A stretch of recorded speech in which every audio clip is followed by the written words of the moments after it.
Hey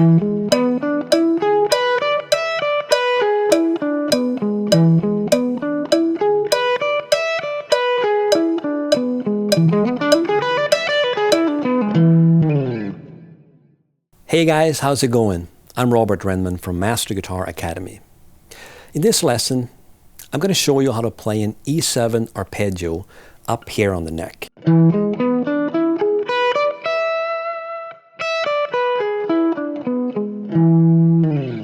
And I have some exercises for you as well that's using the metronome. And I'm using this guy, which is the Soundbrenner Pulse, which is a really cool device, by the way. It's a metronome that you can see, you can hear, of course, but you can also feel it because it's a vibrating metronome. I think it's really useful, really handy metronome to have. Now, why should we learn arpeggios? That's a valid question. The answer is because the notes within the arpeggio are all chord tones. So when I'm playing this, an E7 arpeggio, I'm playing the notes within the E7 chord. So that makes them really useful. If you can find them without too much thinking, you're going to sound good. You can combine them with the pentatonic stuff and so on. And then you can highlight these notes when you want to, and it's going to sound great. So they are powerful that way. Now, in order to really memorize them and get them under your fingers, doing these types of exercises will really help. And the second benefit is that these types of exercises will also help your timing, because you're going to be playing quarter notes, eighth notes, you can do triplets, 16th notes, and so on. You can play part of the arpeggio, the whole arpeggio, ascending, descending, and so on. And when you practice with a metronome like this, you are improving your timing and sense of rhythm, as well as you're practicing and learning how to find the notes without thinking. So these exercises are really, really useful, and I really encourage you to do this with any chord, any arpeggio. And then you mix that into your playing with your minor pentatonic and major scale and all those other tools.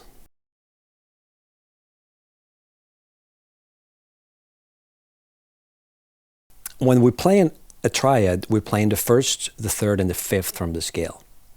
So if we look at E7, the first note is E, the third note is G sharp, and the fifth note is B.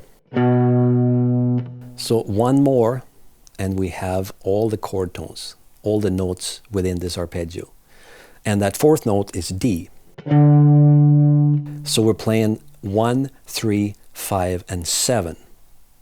And the reason it's a D here for the 7 is because the chord is a dominant 7 chord, E7. And those chords have what we can call a flat 7 or minor 7th, a whole step below the root note.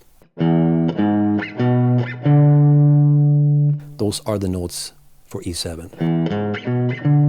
And that's what we're doing here.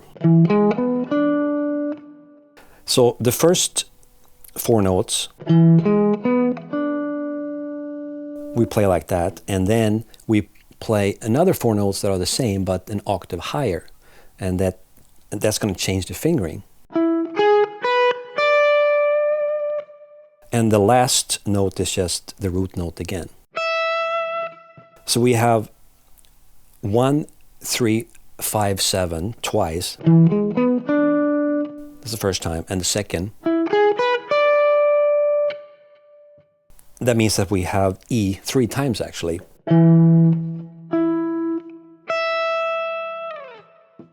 All right, I hope that makes sense. Now you should of course learn how to play arpeggios all over the neck.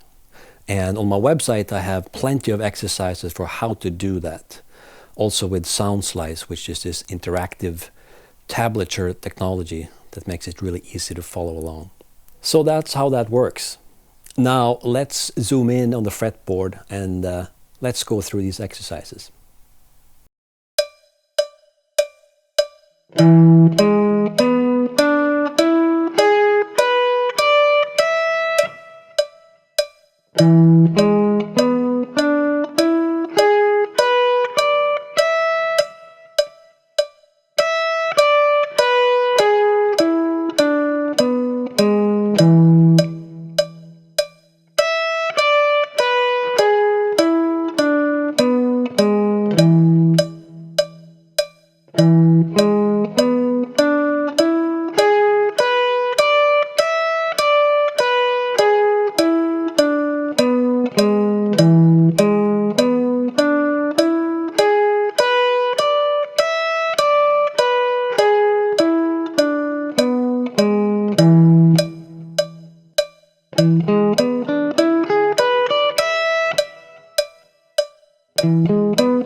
All